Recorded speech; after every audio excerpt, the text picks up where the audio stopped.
A word before we begin. Well now, if you've got a moment, I'd like to tell you a story. It's not the kind you'll find in those fancy books with the gold letters on the spine. No, sir.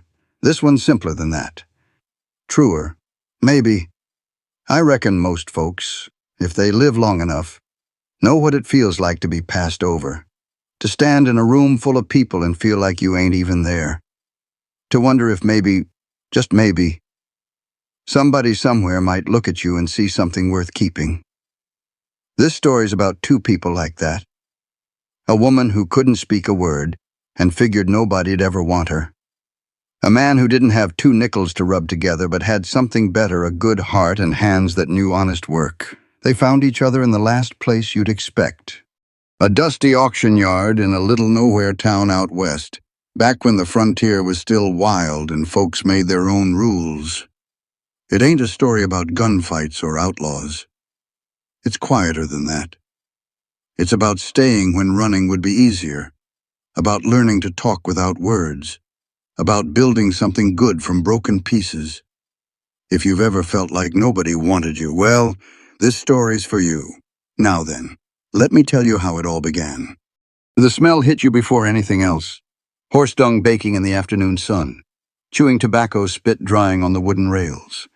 Sweat, the sour kind that comes from too many bodies packed too close together in weather too hot for standing still. And underneath it all, dust. That fine prairie dust that got into everything, coated your tongue, made your eyes water if you stood in one place too long.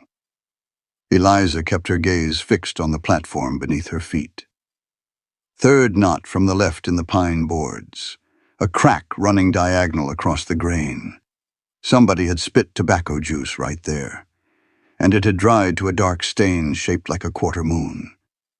She counted these things because counting kept her hands from shaking. The auctioneer's voice rang out across the square. Item number 12, female, 23 years of age. Best we can figure.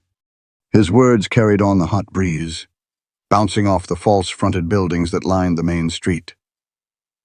Eliza didn't look up. Looking up only invited trouble. Mute from birth. Here's some on the right side if you holler loud enough. No family. No papers worth mentioning. The crowd shifted. She felt it more than saw it, that collective drawing back, like folks stepping away from a horse that might kick. Healthy enough for kitchen work, laundry, basic farm duties. A fly landed on her forearm. She let it stay. Movement drew attention. Attention drew commentary. And commentary, in her 23 years of experience, was never kind. Starting bid, $7. Silence. The sun pressed down on the auction yard like a flat iron on cotton. Sweat trickled down Eliza's spine, dampening the worn calico dress that had belonged to 3 women before her. The dress hung too loose in the shoulders, too short at the hem. Nobody had troubled to alter it for her. Why would they? She was temporary. She had always been temporary. $7, the auctioneer repeated. Irritation crept into his voice now. Come on, gentlemen. She's got all her teeth. A man in the front row let out a laugh. What good are teeth if she can't use them to talk back? Laughter rippled through the crowd. Quiet wife's worth something. Ain't she? Another voice hollered. Only if she can cook. Can the dummy cook? The auctioneer shuffled his papers. Says here she worked kitchens up at Fort Sheridan for 2 years.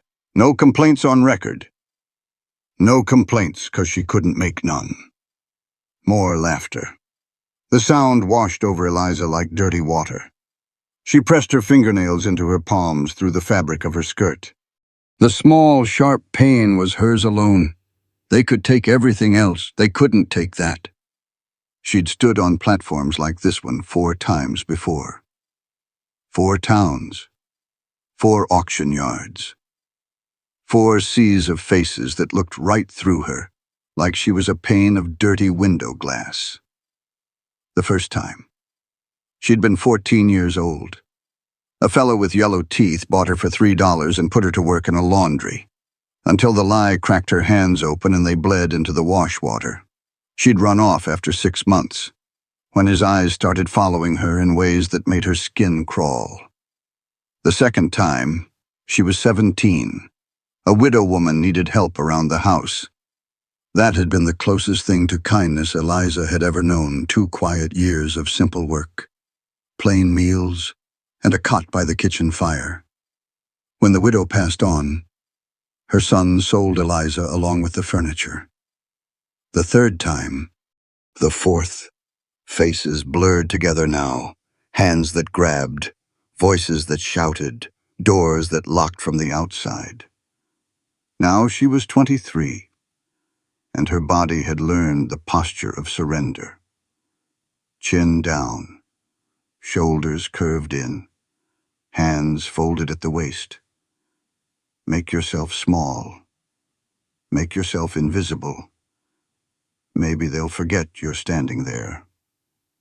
$6, then, the auctioneer said, his voice flattening out. Anyone $6 for a healthy working girl. Nothing but the buzz of flies and the shuffle of boots. Eliza let herself take one small breath. Maybe nobody would buy her. Maybe they'd send her back to the county home, that gray building on the hill where women without prospects went to wait for death or deliverance. Whichever came first. It wasn't a good place, but it was a known place. She'd survived known places before. $5, final offer. The auctioneer raised his gavel. $5, or she goes back to the county. Eliza closed her eyes, and that's when she felt it. A vibration through the platform boards. Footsteps, heavy ones. Somebody climbing the stairs. Her eyes snapped open. A man stood at the edge of the platform. Not down in the crowd with the others. Up here, with her. He was lean in the way of men who worked hard and ate light all rope and sinew under sun-darkened skin. His hat had seen better days, the brim curling at the edges, sweat stains ringing the crown. His boots had been resoled at least twice. She could see where the cobbler had patched them with different shades of leather. His shirt might have been white once, before 100 washings faded it to the color of old bone. But it was his face that stopped her cold.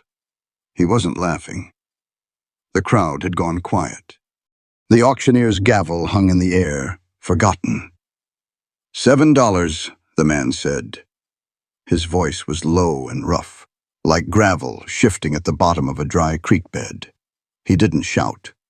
Didn't need to. The words carried their own weight.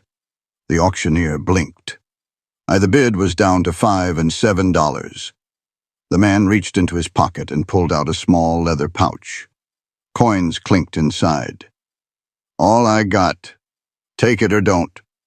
Somebody in the crowd snickered. $7 for damaged goods, fool, and his money. I reckon. The man didn't turn around. Didn't acknowledge the comment at all. His eyes stayed fixed on the auctioneer, waiting. But Eliza saw his jaw tighten, just for a heartbeat. Just enough. $7, the auctioneer said slowly, like he was tasting the words and finding them strange. Going once. The crowd stayed quiet. Going twice. Eliza's heart hammered so hard she could feel it in her teeth. Sold? The gavel cracked down like a rifle shot. To the gentleman with more charity than sense. Scattered laughter. But uncertain now. The whole thing had happened too fast, too strange. Folks didn't know quite what to make of it. The man stepped forward, close now. Close enough that she caught his scent horse sweat and wood smoke and something else underneath. Something clean. Sage. Maybe. The kind that grew wild on the high prairie after a rain. He held out his hand. Eliza stared at it. The palm was mapped with calluses. The fingers scarred and rough. These were hands that had held reins and axes and fence posts. Hands that had built things. Hands that had worked. But they were open. Not grabbing. Not demanding. Just offering. "Ma'am," he said. One word. That was all. Eliza looked up into his face. Brown eyes, the color of creek water in autumn, tired eyes, but kind ones too. He wasn't looking at her like she was merchandise, wasn't calculating what she might be worth in labor or obedience or any of the other currencies folks used to measure women like her. He was looking at her like she was a person who'd wandered too close to the edge of a cliff. And he was offering a hand to help her back. She didn't understand it, didn't trust it. But her hand moved before her mind could catch up. Pale, thin. Trembling, it reached out and settled into his. His fingers closed around hers, gentle but sure. "Let's go," he said. He helped her down the steps. The boards creaked under their weight. The crowd parted as they passed, not out of respect but out of confusion. These folks didn't know what they'd just witnessed, and the not knowing made them uneasy. Eliza walked beside the stranger through the gauntlet of staring eyes. The smell of the crowd pressed close sweat and tobacco and something sharper, like the metallic tang of curiosity mixed with judgment. She felt something shift inside her chest, not hope. She'd given up on hope a long time ago, but something else. Questions. Why, the word burned in her throat like a swallowed coal. Why would a man with $7 to his name spend every last cent on a woman the whole town called worthless? Why would he climb up onto that platform when everybody else had turned away? They reached a tired-looking mare tied to a water trough at the edge of the square. The horse's ribs showed through her dusty coat, and her mane was tangled with burrs. Not a prize animal by any stretch. A working animal. A survivor. The man untied the reins. He looked at Eliza, then at the horse, then back at Eliza again. "She ain't much," he said, "but she'll carry us both if we take it slow." Eliza nodded. She didn't know what else to do. He mounted first, then reached down to help her up. She settled onto the saddle behind him, her hands hovering awkward at her sides, not sure where they ought to go. "Hold on," he said over his shoulder. "If you want." She gripped the edge of his vest. Just barely. Just enough to keep her balance. He clicked his tongue, and the mare started walking. The auction yard fell away behind them. The laughter faded. The voices died. Eliza turned her head and watched the platform grow smaller that stage where she'd stood waiting for somebody. Anybody. To see her as more than a problem to be rid of. And somebody had... The road stretched ahead, dusty and long. The man hadn't told her his name. She hadn't told him hers. But they were moving. Away from the gavel. Away from the crowd. Away from everything she'd known. She didn't know where they were headed. She found, to her own astonishment, that she wanted to find out. The sun was touching the hills when the man finally spoke again. "Name's Silas." His voice broke the silence so sudden that Eliza startled a little, her grip tightening on his vest. "Silas Drifter," he added, like the surname was an afterthought. "Folks used to joke about it when I was a boy. Said I was born to wander." A pause. "Ain't wandering now, though. Got myself a place. Small.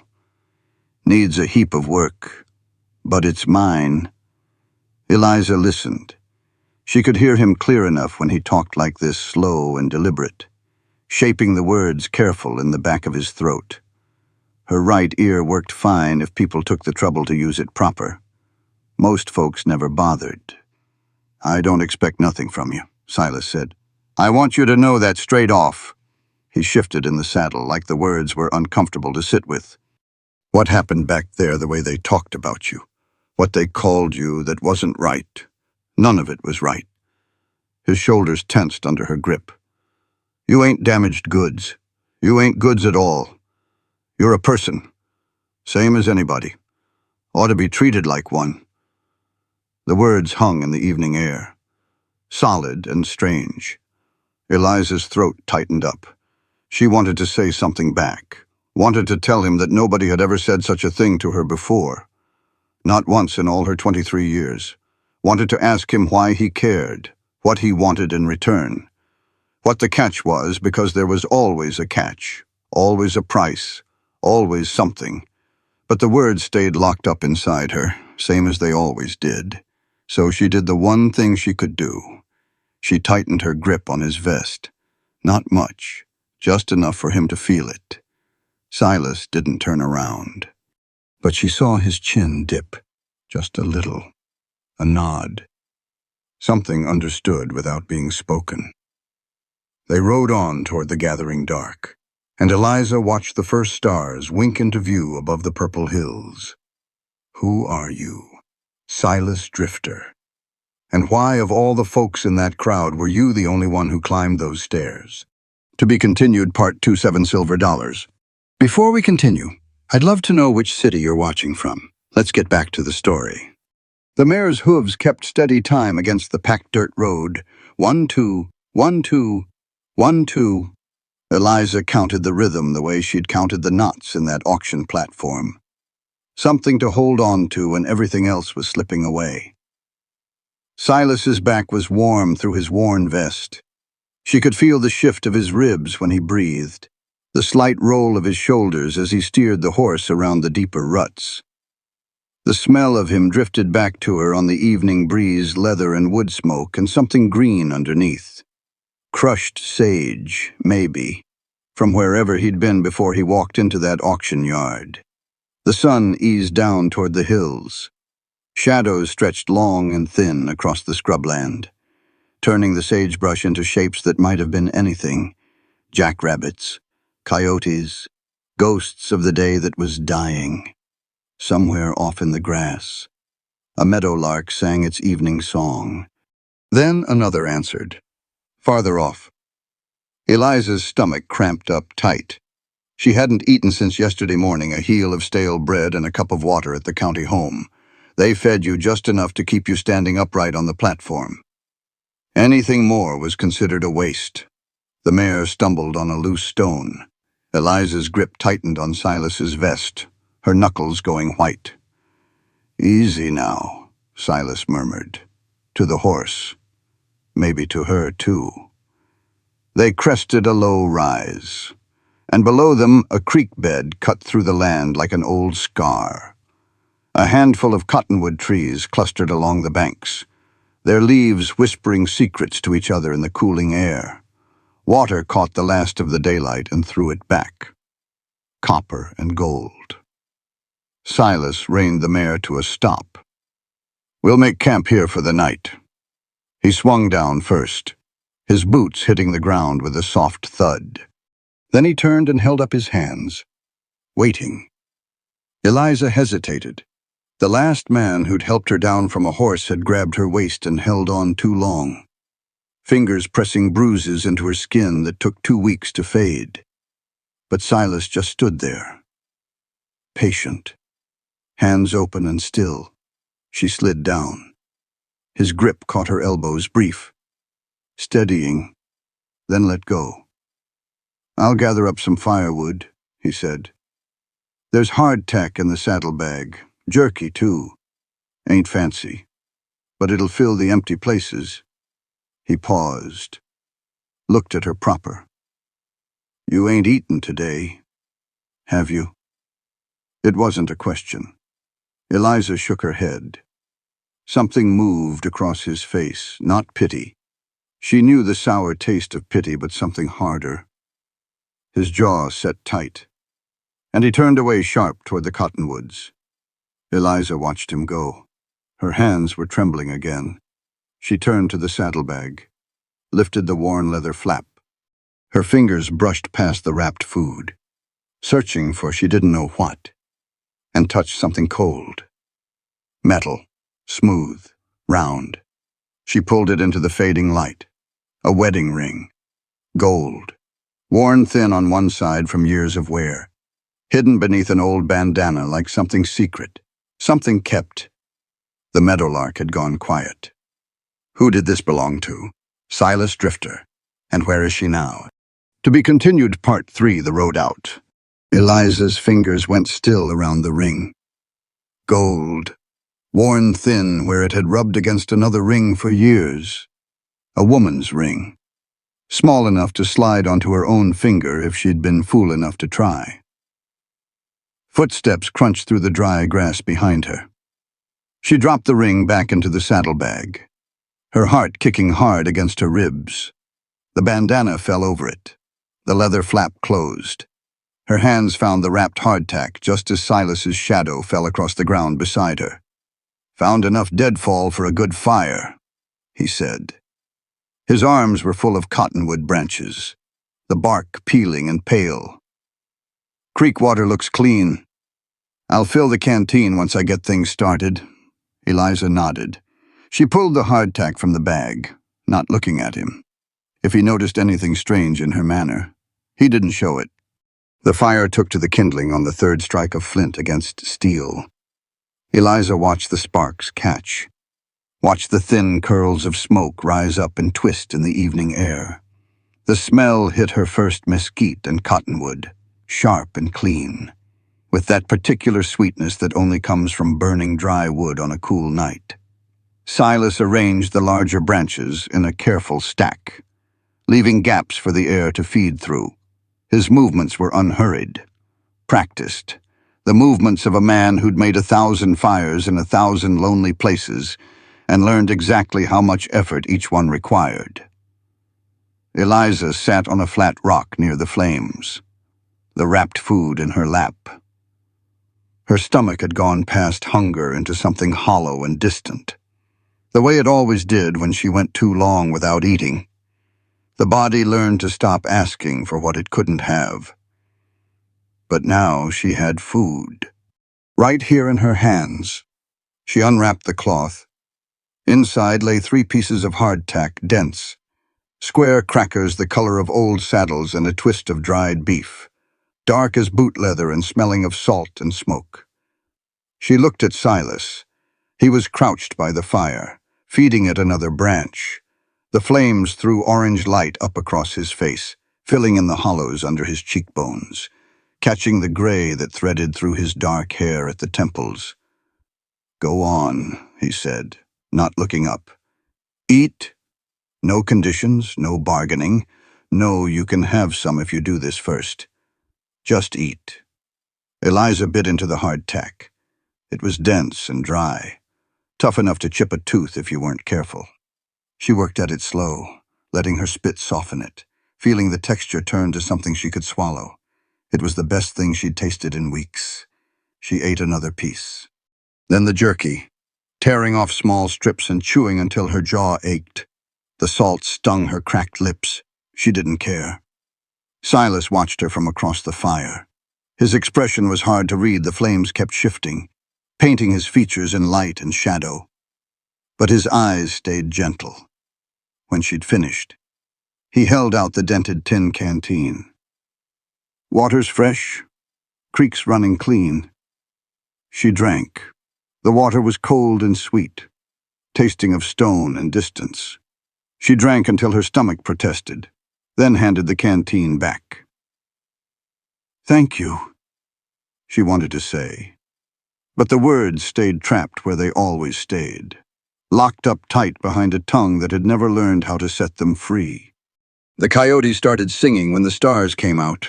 One voice first, rising from somewhere out in the darkness. Then another answered, farther off. Then a third, until the whole night seemed to pulse with their wild, lonesome chorus. Eliza sat with her back against the flat rock, her knees drawn up to her chest.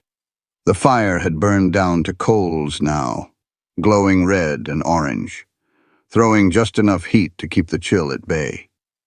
Silas sat across from her, his long legs stretched toward the warmth. He'd been quiet for a spell, staring into the coals like a man reading words written in fire. Now he looked up. He pointed at his own chest. Then he spoke, slow and clear, shaping the words so she could see it form on his lips. Silas. He pointed at her, raised his eyebrows, waiting. Eliza's throat tightened. Names had never meant much to her.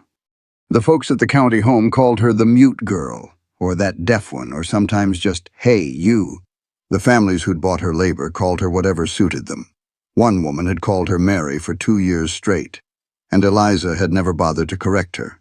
What was the point? She was just passing through. Names were for people who stayed. But Silas was asking, really asking, not demanding, not assuming, just asking.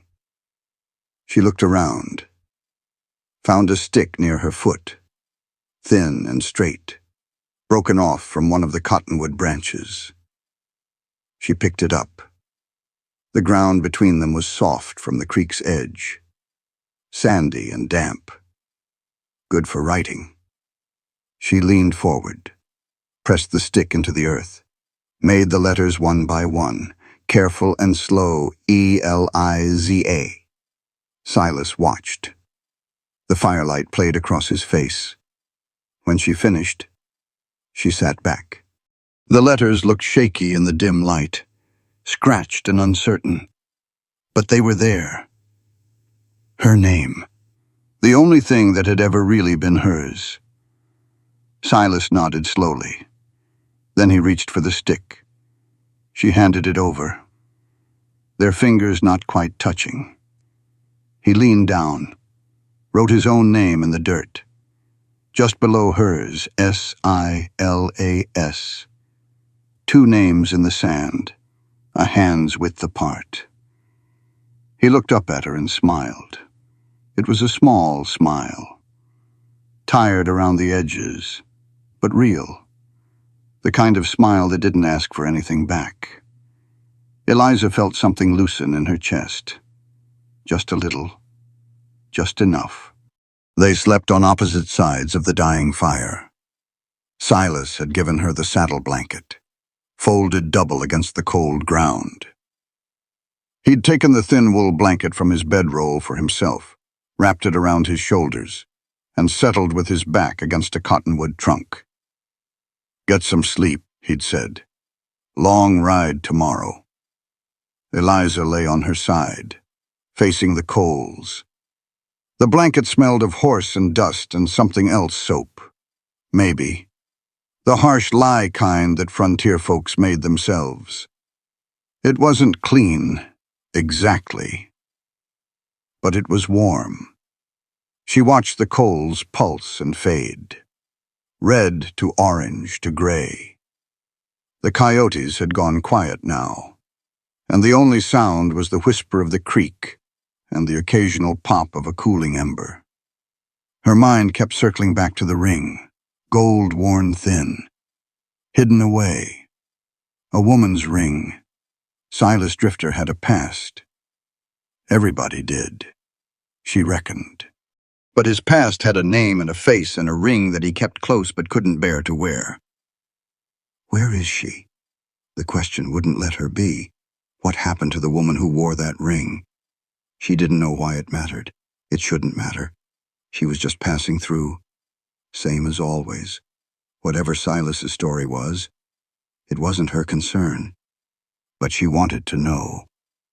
She wanted to know why a man with so little would give what he had for a woman nobody else wanted. Sleep crept up slow, pulling her down into darkness. The last thing she saw, before her eyes closed, was Silas's silhouette against the stars. He wasn't sleeping. He was sitting upright, still as stone, staring out into the darkness like a man keeping watch. What are you watching for, Silas Drifter? And what are you so afraid might come? To be continued, Part 4, The Homestead. The cabin sat in a shallow valley, hunched against the wind like a man bracing for a blow. Eliza saw it first as a dark shape against the afternoon sky, 4 walls of rough-cut timber, a roof that sagged on the eastern side, a single window that caught the light like a half-closed eye. A thin ribbon of smoke rose from the stone chimney, which meant Silas had been here recent enough to leave coals banked in the hearth.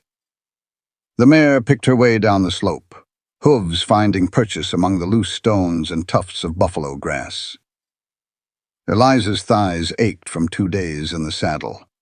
Her back had locked into a permanent curve, shaped by the rhythm of the horse's gait. She hadn't complained. She didn't know how to complain, even if words had been possible. Silas reined the mare to a stop in front of the cabin. He swung down, boots raising little clouds of dust, and stood for a moment with his hands on his hips, looking the place over. Eliza looked too. A chicken coop leaned against the side of the cabin, its wire mesh patched in 3 places with different gauges of wire. She could smell it from here, the sharp, warm scent of feathers and droppings and scattered grain.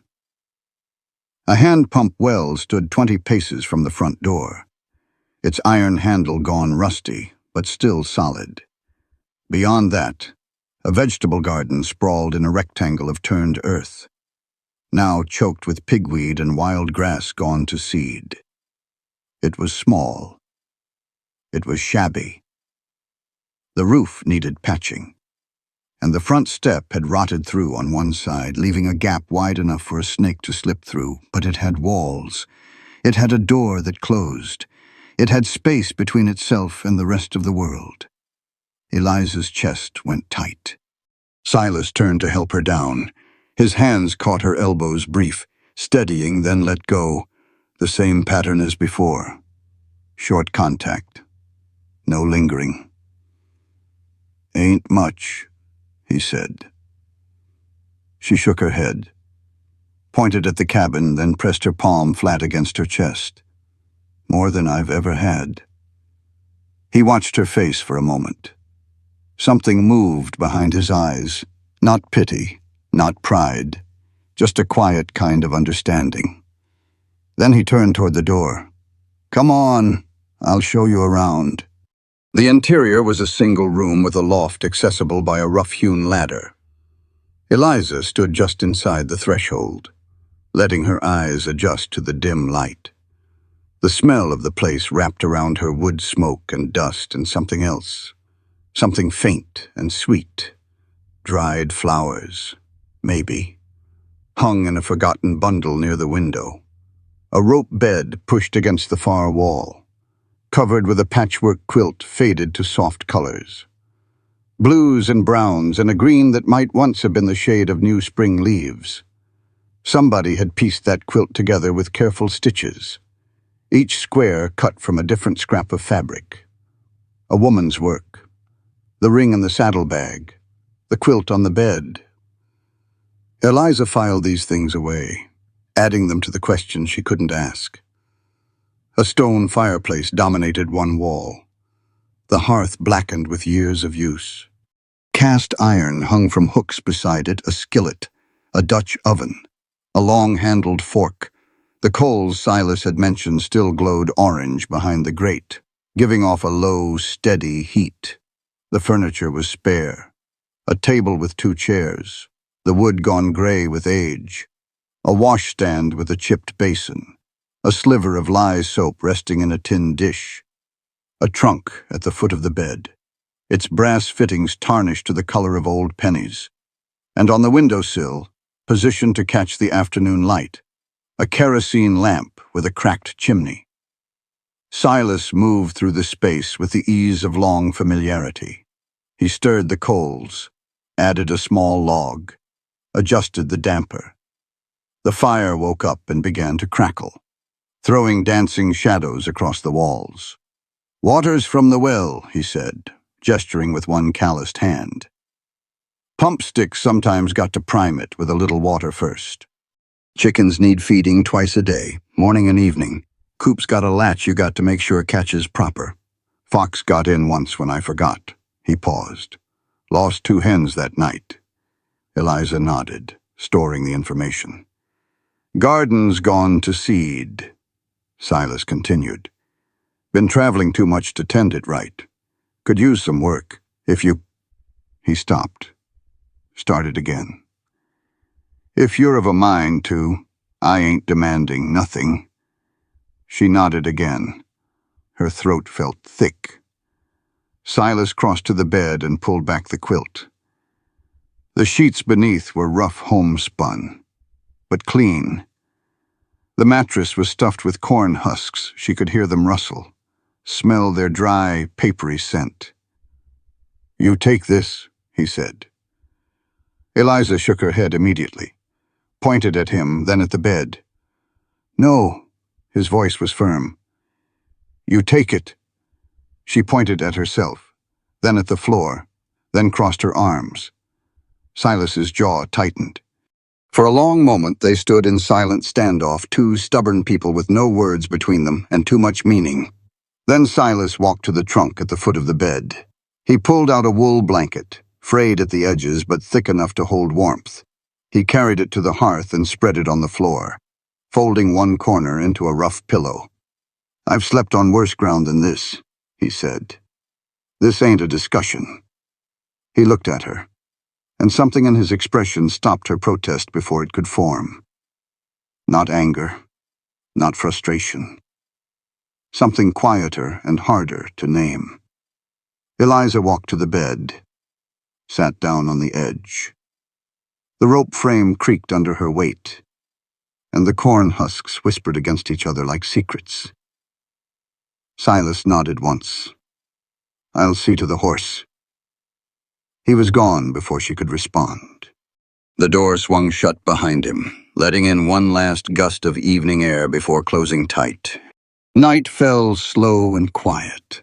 Eliza lay in the unfamiliar bed, staring up at the ceiling beams. The fire had burned down to embers, casting shifting shadows that climbed the walls and faded. Outside, an owl called from somewhere in the darkness, a low, mournful sound that seemed to come from everywhere and nowhere at once. She could hear Silas breathing, slow, even. The rhythm of a man who'd trained himself to sleep, light, to wake at the smallest wrong sound. She recognized that kind of breathing. She'd learned it herself, in all the places she'd been before. But there was something different here. In those other places, she'd listened for danger. Footsteps approaching. Doors opening. The creak of floorboards that meant someone was coming. Here, she was listening for something else entirely. She didn't know what. The quilt smelled of cedar and wood smoke. The corn husks rustled every time she moved, crackling soft beneath her. Through the single window, she could see stars, more stars than she'd ever seen in her life, scattered across the black sky like salt spilled on a dark tablecloth. Who made this quilt? The question circled back again, stubborn as a dog with a bone. Who hung those dried flowers by the window? Who slept in this bed before me? Who wore that ring that Silas keeps hidden away? She turned onto her side, facing the wall, pressed her palm flat against the rough timber, feeling the grain under her fingertips. Solid, real. She closed her eyes. For the first time in longer than she could remember, she slept without dreaming. Morning came gray and soft. Eliza woke to the smell of coffee. Real coffee, hot and bitter, the steam rising from a tin pot that sat on the edge of the hearth. The blanket by the fire was empty, folded neat, placed on top of the trunk. Silas was already up and gone. Panic seized her chest, just for a heartbeat, just long enough for the old fear to whisper its poison. He left. He realized his mistake. He rode off in the night, and then she heard it, the rhythmic thunk of an axe biting into wood. coming from somewhere behind the cabin. She let out a breath she hadn't known she was holding. Moving quiet. She crossed to the washstand and splashed water on her face. The basin was full. Silas must have pumped it fresh before she woke. The water was cold and clean, carrying the taste of iron and deep earth. She dried her hands on her skirt and stepped outside. The morning air hit her like a blessing, cool and sweet, smelling of grass and the distant promise of rain. The sky stretched out pale and endless, not a cloud in sight. The sun just starting to climb above the eastern hills. Silas stood near a woodpile behind the cabin, his sleeves rolled to the elbows, splitting logs with methodical precision. Each swing of the axe was clean and sure. The wood fell apart in neat halves, and he stacked them without pausing, reaching for the next piece, swinging again. He hadn't seen her yet. Eliza turned toward the chicken coop. The smell grew stronger as she approached, warm and earthy. Not unpleasant once you got used to it. She found the feed in a covered barrel just inside the door. Cracked corn mixed with kitchen scraps. The chickens came running when she stepped inside. 7 red hens clucking and pecking at her feet, their feathers bright in the morning light. She scattered the feed in a wide arc and watched them eat. When she came back out, Silas was standing in front of the cabin, watching her. His face held an expression she couldn't read. Not surprise, exactly. Not displeasure. Something softer, something complicated. He raised one hand in greeting. She raised hers in return. They stood like that for a long moment, 20 paces apart. The morning light stretching their shadows long across the dew-wet grass. 2 people who didn't know each other. 2 people who had chosen, for reasons neither fully understood, to try. Then Silas turned back to his woodpile, and Eliza turned toward the garden. The weeds wouldn't pull themselves. By midday, her hands were raw. She'd cleared a quarter of the garden, piling the pigweed and wild grass in a heap near the fence. Her back ached deep in the bones. Her knees were caked with dirt, ground into the fabric of her dress. Sweat ran down her temples, stinging her eyes, dripping from her chin. But there were rows now, neat, straight rows of dark earth where vegetables might grow again, something made from nothing. Order pulled out of chaos. Silas found her there, kneeling in the dirt, her fingers working at a stubborn root. He crouched down beside her, holding out a tin cup of water. She took it, drank deep. The water was cool and sweet, tasting of the iron pump and the deep, secret places of the earth. Good soil, Silas said, looking at the rows she'd cleared. Just needed tending. Eliza looked at her hands. The dirt was black under her fingernails, ground into the creases of her palms. It would take days to scrub out proper. She didn't mind. Silas stood, reached into his back pocket, pulled something out, a small rectangle of slate, the kind children used for their lessons, a piece of chalk tucked alongside, white and smooth. He held them out to her. "Figured we ought to be able to talk," he said. "If you're willing." Eliza stared at the slate. Nobody had ever given her such a thing. Nobody had ever cared whether she could communicate or not. They'd shouted at her, pointed, grabbed her arm and shoved her toward whatever work needed doing. But talk, actually talk, like she was a person with thoughts worth hearing, never. Her hand trembled as she took the slate. The surface was cool and smooth under her fingers. The chalk felt light as air. She wrote 2 words, the chalk squeaking soft against the dark surface. "Thank you." Silas read them, nodded. "You're welcome." He turned and walked back toward the cabin. Leaving her alone in the garden she'd started to reclaim. Eliza sat in the dirt, holding the slate against her chest like something precious. The sun climbed higher. A red-tailed hawk circled overhead, riding the warm air rising from the hills. The chickens clucked in their coop, and somewhere far off, a cow lowed long and low. But even as gratitude warmed her, another feeling coiled beneath it. The ring, the quilt, the dried flowers, the careful way Silas moved through the cabin, like a man walking through a museum of his own memories. Tonight, she decided. Tonight she would write the question on this slate and finally learn the truth. Who was the woman who lived here before? And why did she leave? To be continued, Part 5, The Language Between. She didn't ask that night. The question sat heavy on her mind. The ring, the quilt, the woman who'd lived here before. But when Eliza looked across the cabin at Silas banking the fire, watching the careful way his hands moved among the coals, the question went quiet. Some things could wait. 3 days passed. Eliza fell into the rhythm of the homestead like water finding its level in a creek bed.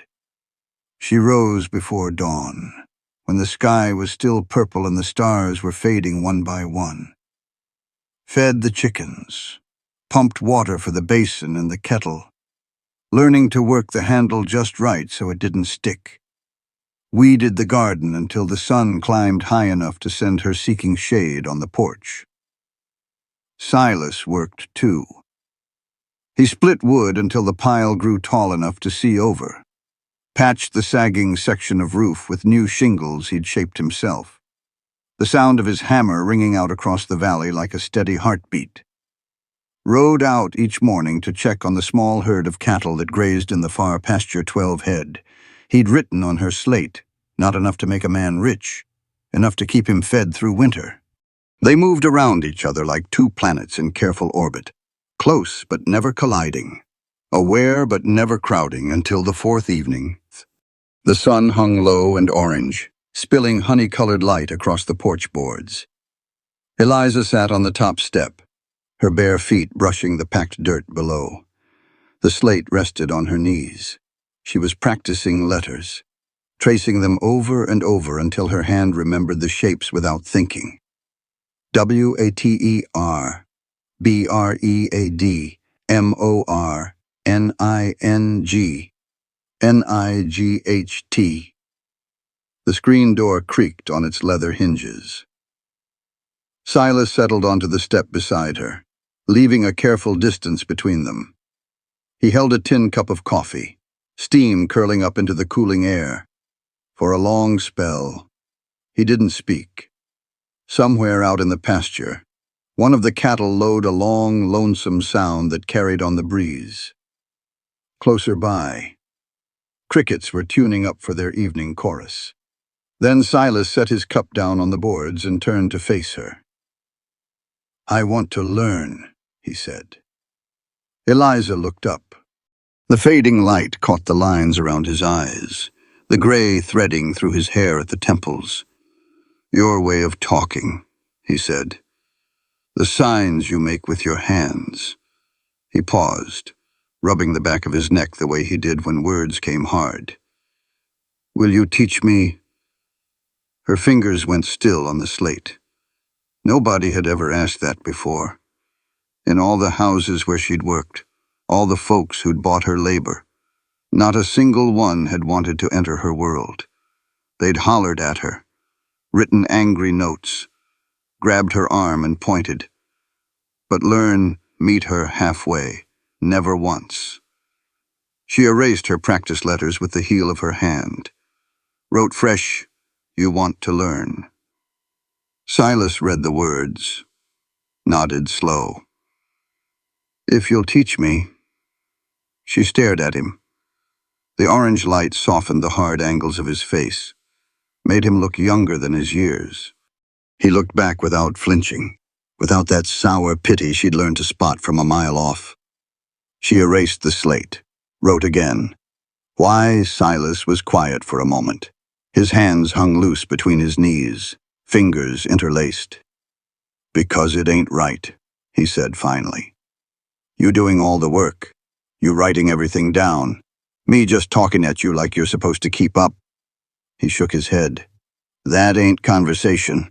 That's one person giving everything and the other giving nothing. I want to meet you in the middle. The words landed in Eliza's chest and stayed there, warm as bread fresh from the oven. She erased the slate, wrote one word. Okay. They started with the basics. Eliza held up her hand, palm flat, and moved it in a small circle over her stomach. She'd learned this sign years ago, in the county home, from another girl who couldn't speak. It meant hungry. Hungry, Silas said, watching close. She nodded. Then she cupped her hand and brought it to her lips, tilting it like she was drinking from a cup. Water. She shook her head, made the sign again. Slower. Drink. A nod. She pointed at him. Silas tried to copy the motion. His hand was too stiff, the movement jerky and awkward. These were hands built for ropes and reins and axe handles, not delicate gestures. Eliza hesitated. Then she reached out and adjusted his fingers, pressing them into the right shape. His skin was warm under hers, rough with calluses. Like this? He asked. She nodded. Let go of his hand. They worked through the vocabulary slow and steady. Yes, a fist bobbing up and down, like a head nodding. No two fingers snapping together. Sharp as a beak closing. Please, a flat palm rubbing circles over the chest. Thank you, fingers touching the chin, then moving outward like words being offered as a gift. Silas's brow furrowed deep with concentration. He repeated each sign 3 times, 4 times, 5. His lips moved silent as he committed them to memory. Water, he said, making the sign. 3 fingers raised, tapped against the chin. Eliza looked at his hand. His fingers were wrong, twisted up somehow, so that instead of water he was making something else entirely, something that, in the rough language she'd cobbled together over years of necessity, meant something a proper lady would never speak of in polite company. Her hand flew to her mouth. Silas frowned. What did I do wrong? Her shoulders started shaking. No sound came out, there never was, but her whole body trembled with it. She bent forward, pressing her forehead against her knees, her back heaving. Eliza. Silas looked at his hand, then at her, then at his hand again. What in tarnation does this mean? What'd I just say? She couldn't answer. Couldn't write. Could only shake with silent laughter. The kind that rose up from somewhere deep inside. Somewhere that had been locked away so long she'd forgotten it was there. When she finally lifted her head, tears tracked down her cheeks. Not sad tears. Something else entirely. Silas was staring at her. You're laughing, he said, soft. She nodded, wiping her eyes with the back of her hand. I ain't never. He stopped, swallowed. I ain't never seen you laugh before. Eliza picked up the slate. Her hand was still trembling as she wrote, You said something very improper. Silas read the words. A slow flush crept up his neck, turning his ears pink. Well, he cleared his throat. Reckon you'd better show me the right way again. She did. And this time, when she took his hand to fix his fingers, she didn't pull away so quick. The sun set. The sky turned purple, then black, then filled up with stars. Eliza lit the kerosene lamp and set it on the porch railing. The flame threw a warm circle of gold around them, pushing back the darkness. Moths came, drawn to the glow, bumping against the cracked glass chimney with soft, papery sounds. From somewhere far off, maybe a mile, maybe more, the faint wheeze of a harmonica drifted on the night air. One of the neighboring homesteads, she reckoned, some lonesome cowhand playing to keep himself company. "Good," Silas said, making the sign, a flat hand moving from chin to chest. Eliza watched his fingers, nodded. He tried another. Bad. Same motion, but with a grimace twisting his face. She covered her mouth again, shoulders shaking. "That ain't part of the sign, is it?" Silas said. She shook her head. Figured. But he was grinning now, the first real grin she'd seen from him. It changed his whole face, softening the hard lines, making him look like a different man entirely. They practiced until the lamp burned low. By the end, Silas could say yes and no and please and thank you. He could ask for water and food. He could sign good and point at something to show he meant it. "Good," Eliza signed, pointing at him. Silas copied the gesture, then pointed at her. "Good." Something passed between them in the lamplight, small, careful, like the first green shoot pushing up through hard-packed earth. Eliza looked away first. Her cheeks felt warm, and not from the lamp. "We should turn in," Silas said. "Early morning tomorrow." She nodded, gathered her slate and chalk, stood. Silas stood too. For a heartbeat they were close enough that she could see the flecks of gold in his brown eyes, smell the coffee and wood smoke on him. "Eliza," she looked up. "Thank you," he signed.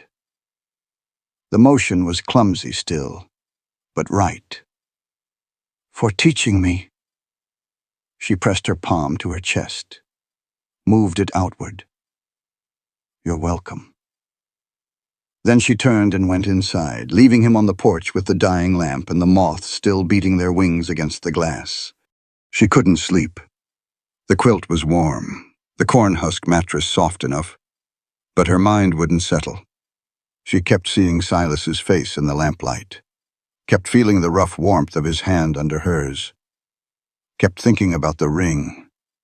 It was still there. She'd seen it that morning when she went to the saddlebag for the brush to curry the mare. A simple gold band, worn thin on one side, tucked beneath the old bandana like something secret, something sacred. The quilt, the ring, the way Silas sometimes stood in the doorway and stared at nothing, his eyes gone distant and sad. A woman had lived here. A woman had slept in this bed, sat on that porch, watched these same stars through this same window. Where is she now? Eliza turned onto her side, through the darkness. She could hear Silas breathing slow and steady, the rhythm of a man who'd found sleep, or who was pretending to. "Tomorrow," she told herself. "Tomorrow I'll ask." But even as she formed the thought, another sound reached her ears. Distant, faint, coming from somewhere beyond the cabin walls. Hoofbeats. More than one horse, moving fast. She sat up in the darkness, her heart suddenly pounding. On the floor by the hearth, Silas's blanket rustled. He'd heard it too. To be continued, Part 6, The Town's Eyes. The hoofbeats had been nothing, travelers passing on the road. Silas told her the next morning, happens from time to time, nothing to fret over. But she'd watched him stand at the window for near an hour after the sound faded, his shape cut sharp against the moonlight. One hand resting on the rifle he kept propped by the door. Eliza had pretended to sleep. She was good at pretending. A week later, Silas said they needed supplies. He wrote it on her slate over breakfast, the smell of coffee and fried cornmeal hanging thick in the cabin air. Flour getting low, salt gone, need to make a trip to town. Eliza read the words. Her stomach pulled tight as a cinched saddle. Town meant the auction yard. Town meant the crowd and the laughter and the auctioneer's voice listing off her defects like she was a horse with a bad leg. Town meant eyes that looked through her and mouths that talked about her like she wasn't standing right there. She picked up the chalk. Wrote, "I can stay here." Silas shook his head. "Better you come along, learn the way into town. Meet the shopkeep." He paused, rubbing the back of his neck. "Folks should see you're being treated proper." There it was. The real reason. Eliza understood. If she stayed hidden out here on the homestead, people would talk. They were probably already talking. A man living alone with a woman he'd bought at auction. Not married, not chaperoned. In the eyes of the town, she was either a servant or something worse. She set down the chalk, reached for her shawl. The ride took the better part of 2 hours. Eliza sat behind Silas on the mare, her hands resting light on his waist. The morning was cool and soft, dew still clinging to the grass. The sky a pale washed-out blue streaked with high, thin clouds. Meadowlarks called back and forth from the scrubland. A red-tailed hawk circled lazy overhead, riding the warming air. She tried to fix her mind on these things, the beauty of them, the peace. But her good ear kept straining toward the horizon, listening for the sounds she knew would come. The town appeared around a bend in the road, and Eliza's hands tightened on Silas's vest. It looked bigger than she remembered. The main street stretched maybe a quarter mile, lined with false-fronted buildings and hitching posts and water troughs gone green with algae. A white church steeple rose at the far end, its paint peeling in the sun. Folks moved along the wooden sidewalks, women in bonnets carrying market baskets, men in work clothes talking in small clusters, children chasing each other through the dust, their laughter high and sharp. Silas reined the mare to a stop in front of a building with Miller's General Store painted across the false front in letters that had once been red and were now faded to the color of dried blood. "Stay close to me," he said. Eliza slid down from the saddle. Her legs were stiff from the long ride, and she took a moment to steady herself, smoothing down her dress, the same faded calico from the auction, washed and mended now, but still recognizable to anyone who'd been there that day. A woman on the opposite sidewalk stopped walking, turned, stared. Eliza looked away. The general store smelled of 100 things all mixed together. Pickled brine from the barrel by the door, leather from the harnesses hanging on the back wall, coffee beans, rich and dark, spilling out of a burlap sack near the counter, lye soap, tobacco, dried apples, and underneath it all, the musty smell of bolts of fabric stacked in wooden bins, calico and gingham, and a deep blue wool that caught Eliza's eye and held it. A bell jangled overhead as they stepped inside. The shopkeeper looked up from behind the counter. He was a thin man with spectacles perched on the end of his nose, his hairline creeping back toward the crown of his head, his apron stained with the evidence of 1,000 transactions. "Mr. Drifter," his voice was polite, careful. "What can I do for you today?" "Flour," Silas said. 10 pounds, salt. If you got it, coffee." He glanced back at Eliza. "And some fabric? For dresses?" The shopkeeper's eyes followed Silas's glance, landed on Eliza, stayed there. She felt the weight of that gaze pressing against her chest like a hand. "I see," the shopkeeper said. His tone hadn't changed exactly, but something underneath it had shifted, cooled down, like a stove when you close the damper. "I'll get your order together." He turned away. Behind him, a door to the back room swung open, and a woman emerged, the shopkeeper's wife, Eliza reckoned. A stout figure in a brown dress buttoned up to the chin. Her hair scraped back in a bun so tight it seemed to pull the skin of her face. She didn't say a word, didn't need to. Her eyes said plenty. Eliza drifted toward the fabric bins. putting distance between herself and that stare. Her fingers found the blue wool soft and fine, warmer than anything she'd ever owned. She let the fabric slide through her hand, feeling the weight of it. "That one's $2 the yard." The shopkeeper's wife had appeared at her elbow, silent as a snake. Her voice was sharp enough to cut. "Too dear for some folks." The woman's eyes moved over Eliza's worn dress, her mended shawl, her work-roughened hands. "Best stick to the calico. More suited to your situation." Eliza let go of the wool, stepped back. She wanted to pull out her slate, wanted to write words that would wipe that smug look clean off the woman's face. But what could she say that would matter to somebody who'd already decided what she was?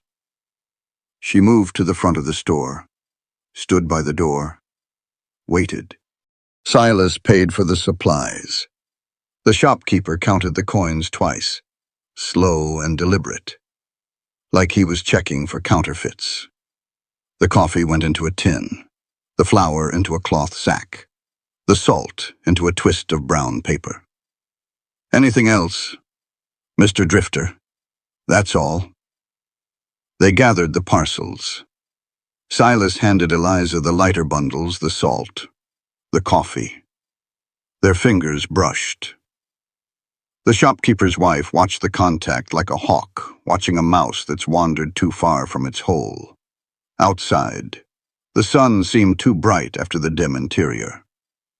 Eliza blinked, waiting for her eyes to adjust. Silas loaded the heavier supplies into the saddlebags, his movements quick and efficient. "Mr. Drifter!" The voice came from behind them. Silas turned. Eliza turned with him. A man stood on the wooden sidewalk, tall and thin as a fence post, dressed all in black, a Bible clutched against his chest with one bony hand. His face was all sharp angles, cheekbones like knife blades, a chin that jutted forward, eyes the pale gray of river ice in January. "Elder Hoskins," Silas said. His voice had gone flat as a griddle. "A word, if you please." Silas's jaw tightened, but he nodded. "Eliza, wait here." He walked toward the elder. They moved a few paces off, out of easy earshot. But Eliza's right ear was good, better than most folks figured. She heard every word. "People are talking, son." Elder Hoskins' voice was pitched low, the voice of a man accustomed to being listened to without having to raise it. "Let them talk. This is not a matter for levity." The elder's grip tightened on his Bible, knuckles going white. "That girl, the mute, she's living under your roof, unmarried, unchurched. The congregation is concerned.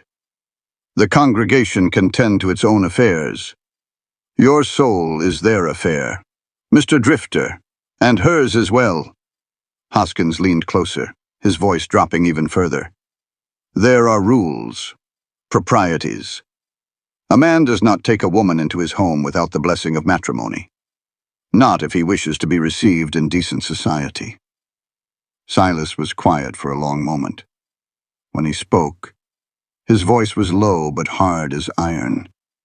"I bought her out of that auction because nobody else would.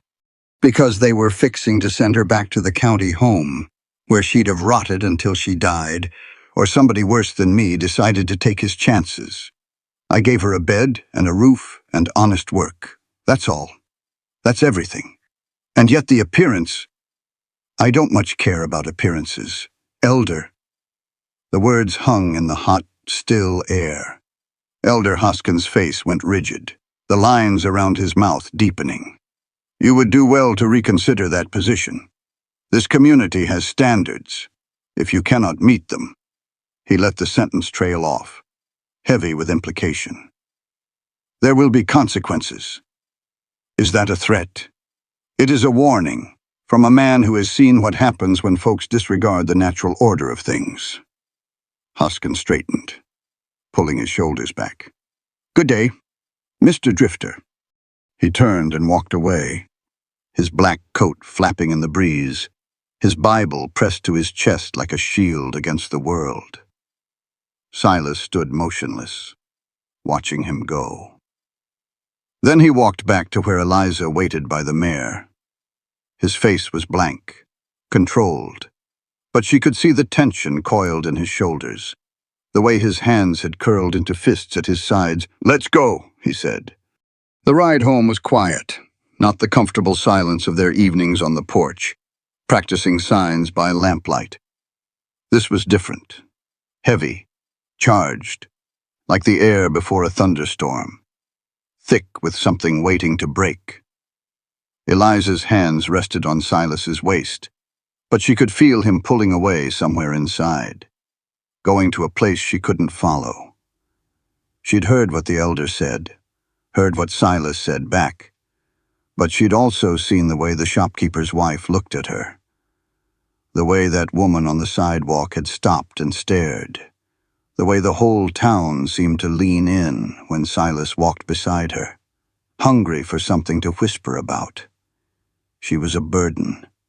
She'd always been a burden, and now she was making Silas one too. That night, Silas didn't practice signs. He sat at the table, the lamp burning low, staring at something Eliza couldn't see. His coffee went cold in its cup. The fire crackled and popped in the hearth, but he didn't move to tend it. The cabin felt smaller somehow, the walls pressing in. Finally, he reached for the slate. Eliza watched him write, the chalk scratching soft against the dark surface. When he finished, he turned it toward her. "They say it ain't proper, you and me, living like this." She read the words, her chest pulled tight. He erased them with his palm. Wrote more. "I don't care what they say." A pause. "Then, do you?" Eliza took the slate from his hands. The chalk felt heavy between her fingers. She thought about the shopkeeper's wife and her cold eyes, the elder with his Bible and his warnings, the woman who'd pulled her child away. All the stares, all the whispers, all the judgment she'd carried on her shoulders for 23 years. None of it mattered. None of it had ever mattered, not compared to this cabin, this man, this fragile, unlikely thing they were building together from scraps and hope. She wrote slowly, carefully. Each letter set down with purpose. "I only care what you say." Silas read the words. The tension in his shoulders eased. His jaw unclenched. Something in his face softened, like ice giving way to spring. He nodded once, firm. Then he took the slate, erased her words, wrote new ones. "Good. Then we stay as we are." Eliza nodded. But even as relief washed warm through her, a new worry surfaced and wouldn't be pushed back down.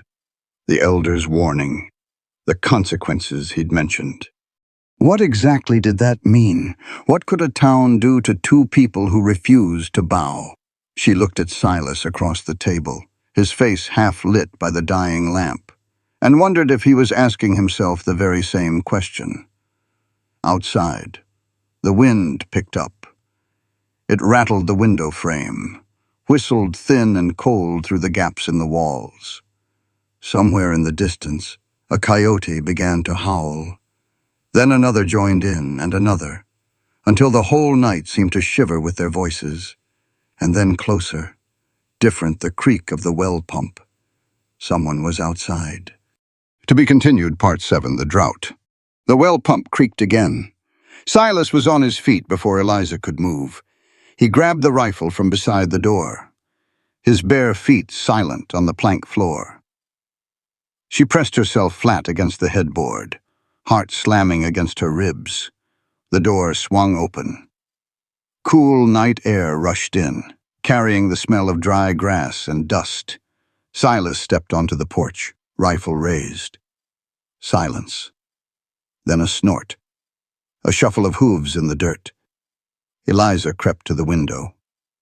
In the thin moonlight, she could make out the mare standing beside the well, her muzzle dripping water. The pump handle hung crooked where she'd nudged it with her nose. Looking for a drink. Just the horse. Getting herself some water on a hot night. Silas lowered the rifle, his shoulders sagged. When he came back inside, he didn't look at Eliza. Just set the rifle against the wall and lay down on his blanket, turning his face toward the dying coals. Neither of them slept well after that.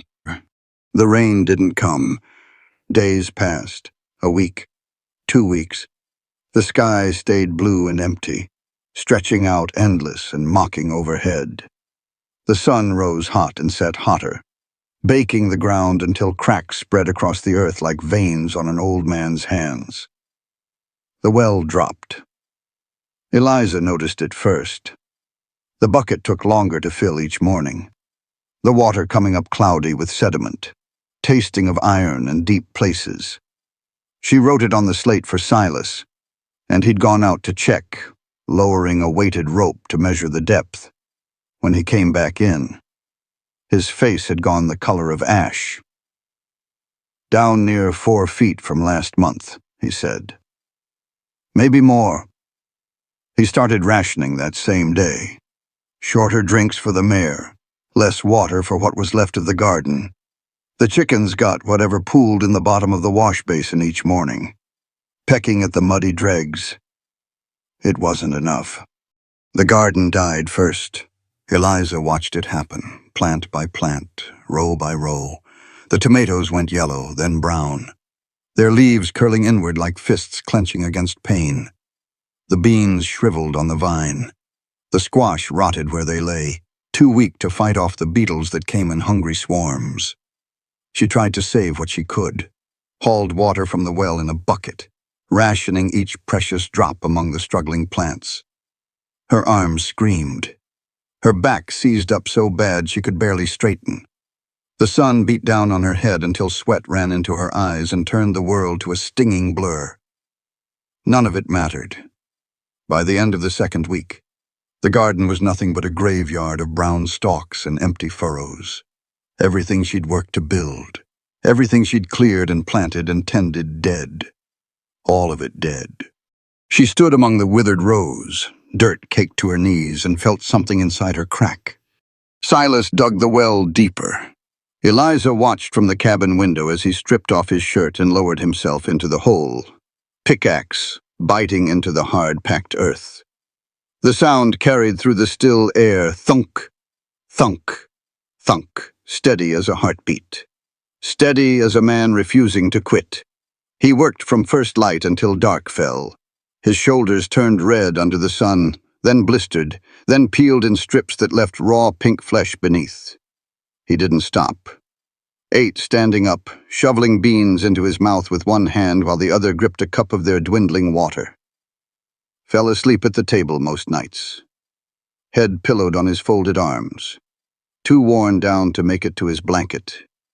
Eliza tried to help, hauled buckets of dirt up from the well shaft until her arms shook and her palms split open and bled, brought him water, food, clean rags to wrap his bleeding hands. He barely looked at her anymore. His eyes had gone somewhere far away, fixed on the dropping water level and the cloudless sky and all the things he couldn't control. When she touched his arm, he flinched like she'd burned him. She understood. She'd seen it before. In other houses, other lives. The way worry turned inward and built walls. The way fear stacked up brick by brick until nothing could get through. But understanding didn't quiet the voice in her head. This is your doing. You're another mouth needing water. Another body using up what little's left. If you weren't here, he'd have enough. The cattle started dying. Silas rode out one morning and came back with his face gray as old wood. He didn't speak, didn't write on the slate, just walked past Eliza to the water bucket, drank deep, and went back outside to the well. Thunk. Thunk, thunk. That night, lying awake in the darkness, she heard something that stopped her breath.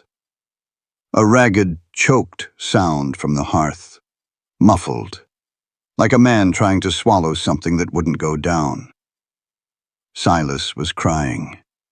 He had his face pressed into the blanket, his shoulders shaking, trying to keep quiet. But she heard everything, and she knew then, with a certainty that settled into her bones like winter cold, that she'd been right all along. The ring, the quilt, the woman who'd lived here before, the one Silas had loved enough to save a piece of her in a hidden saddlebag. She was gone now, and Silas was alone again, struggling against a drought that might kill everything he had left. Because of Eliza. Because he'd spent his last $7 on damaged goods instead of seed or supplies or anything useful.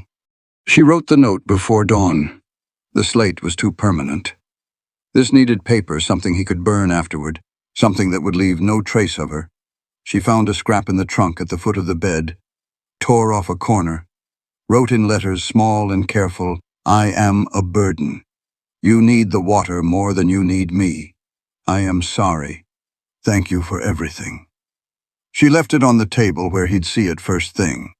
Then she gathered what little was hers, the spare dress, the shawl, a handful of coins she'd found in the pocket of her auction clothes, and wrapped them in an empty flour sack. The door creaked when she opened it. Silas didn't stir. She stepped out into the gray pre-dawn and started walking. The dry creek bed lay a mile from the cabin. Eliza reached it as the sun broke over the eastern hills, painting the sky in shades of pink and gold. The creek was nothing but cracked mud now. The stones that had once hidden under running water bleached white as bones by the relentless sun. She sat down on the bank. Her legs wouldn't carry her any further. The walk had wrung out everything she had, every scrap of strength, every thread of determination. Now she was empty. A hollow woman sitting in the dust with a flour sack bundle and nowhere to go. Where would she go? The county home was 50 miles or more. She had no horse, no money for the stage. No one anywhere who would take her in. She could walk to town. But then what offer herself up for another auction? Let some other stranger buy her labor and decide her worth. She pressed her palms flat against the cracked earth. It was warm already, holding the heat from yesterday, storing it up for today. Dust coated her fingers, worked its way under her nails, clung to the sweat on her skin. Damaged goods. The auctioneer's voice echoed in her skull. No family. No papers worth mentioning. She'd tried so hard, worked the garden until her hands cracked and bled, learned to cook on Silas's temperamental stove, burned herself a dozen times getting the fire just right, scrubbed the floors, mended the clothes, done everything she could think of to be useful, to be worth the $7 he'd paid. And it wasn't enough. It was never enough. She leaned forward, pressing her forehead against her drawn-up knees. Her shoulders heaved, but no sound came out. The tears ran hot down her face and dripped onto the dry ground, vanishing into the thirsty earth like they'd never been.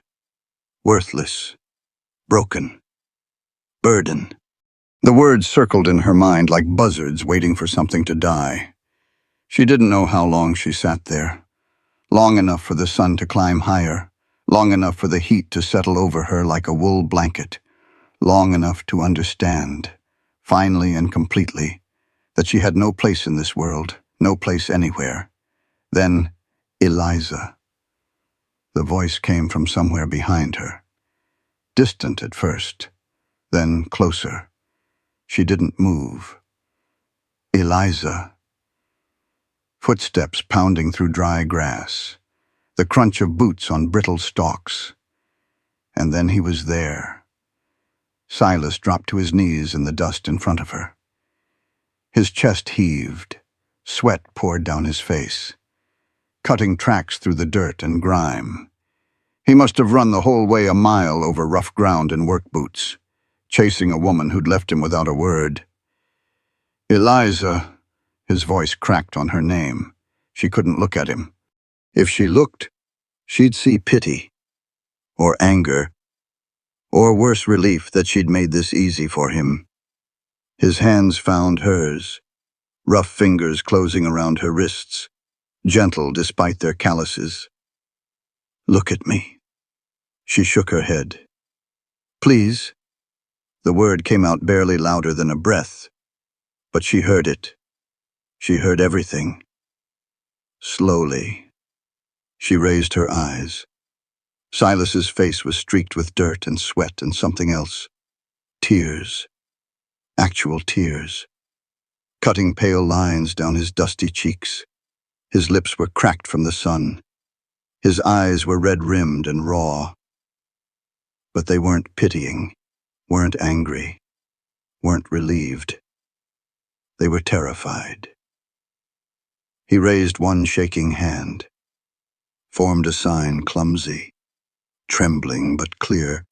"You," another sign. "Stay," a third. "Please." Eliza stared at him, at this man who had nothing left, no rain, no crops, no cattle, barely enough water to keep himself alive, kneeling in the dust of a dead creek bed. Begging her not to leave, her chest broke open. She signed back, her own hands shaking. Why, Silas swallowed hard. His throat worked. He couldn't answer with signs. His vocabulary was too small, his hands too clumsy for anything complicated. So instead he leaned forward and pulled her against him, wrapping his arms around her, pressing his face into her shoulder. And he held on. Eliza felt his heart hammering against her chest, felt the shudder of his breath against her neck, felt the desperate strength in his grip, like a drowning man clutching the only rope in reach. She'd been held by men before, men who wanted to use her. This was the first time someone held her like they were afraid to let go. They walked back together. The sun climbed higher, the heat pressed down. But Silas's hand stayed wrapped around hers, their fingers laced together, their steps matched. When they crested the rise above the cabin, Eliza stopped. A wagon sat in front of the porch. A woman stood beside it, stout, gray-haired, wearing a faded blue dress, and next to her, his black coat stark against the morning light, stood Elder Hoskins. To be continued, Part 8, The Rain. Elder Hoskins saw them first. His eyes narrowed as Silas and Eliza crested the rise, their hands still joined, their clothes dusty and sweat-stained from the long walk. The morning sun threw his shadow long and thin across the hard-packed earth in front of the cabin. "Mr. Drifter," his voice carried the distance between them, flat and cold. "We need to talk." Silas's grip tightened on Eliza's hand. She felt the tendons go rigid in his wrist. "I've got nothing to say to you, Elder." "Perhaps not." Hoskins tilted his head toward the woman beside the wagon. "But Mrs. Callahan does." The woman stepped forward, gray hair pulled back in a loose bun, wisps escaping around her weathered face. She wore a faded blue dress and a flour-dusted apron, the uniform of a woman who'd spent her life working hard and expecting little in return. Eliza recognized her. She'd been at the auction. Standing at the back of the crowd, not laughing, not bidding, just watching. Eliza remembered her because she'd been the only person that day who hadn't looked away when their eyes met. "I'm Martha Callahan," the woman said. Her voice was rough, worn down by years of talking over wind and distance and crying children. "I knew your wife, Mr. Drifter, Sarah. We quilted together, back before she took sick." Silas went still as stone. Eliza felt the change in him, the sudden rigidity, the breath that caught and wouldn't let go. Sarah. The name she'd never heard spoken aloud until now. "What do you want?" Silas's voice came out barely above a whisper. Martha Callahan looked at him, then at Eliza, then back at him. I came to apologize. They gathered on the porch, the four of them. Silas and Eliza sat on the top step, shoulders nearly touching. Martha settled into the rocking chair Silas had built. Elder Hoskins stood apart, arms crossed over his black coat, his face unreadable. I should have bid on her myself, Martha said. She was looking straight at Eliza, speaking directly to her, which almost nobody ever did. At the auction, I saw what they were doing, parading you up there like you were livestock, saying those awful things. I had money saved. I could have stopped it. She paused. Her hands twisted in the fabric of her apron. But I was afraid of what folks would say. A widow woman taking in a young girl they'd have talked. They always talk. Her voice dropped. So I stood there and watched and told myself it wasn't any of my concern. Eliza sat very still. The morning heat was building now, pressing down heavy on her shoulders. A horsefly buzzed lazy circles around the wagon. When I heard what you did, Mr. Drifter buying her, bringing her out here, I thought the same thing everybody else thought. I figured you were taking advantage. Martha's chin lifted. I was wrong, and I'm sorry for it. She reached into her apron pocket and pulled out a small bundle wrapped in faded cloth, set it on the porch railing between them. That's from Sarah's things. She wanted you to have it. If you ever... She stopped, swallowed, started again. She told me, before she passed, said if you ever found someone again, you ought to give her this. Silas stared at the bundle like it might bite him. His face had gone pale beneath the sunburn.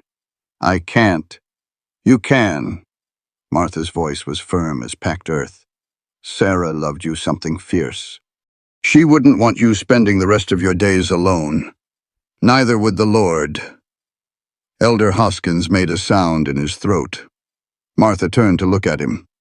You have something to say, Reverend. The elder's jaw worked. His eyes moved between Martha and Silas and the small bundle on the railing.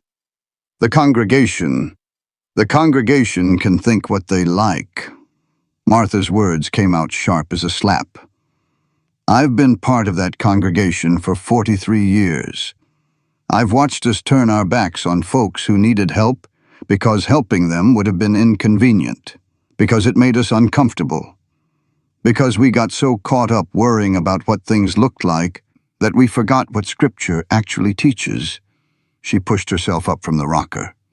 Her joints popped, but her spine was straight as a fence post.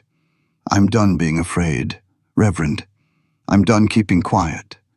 This man did a good thing. This woman deserves to be treated with some dignity.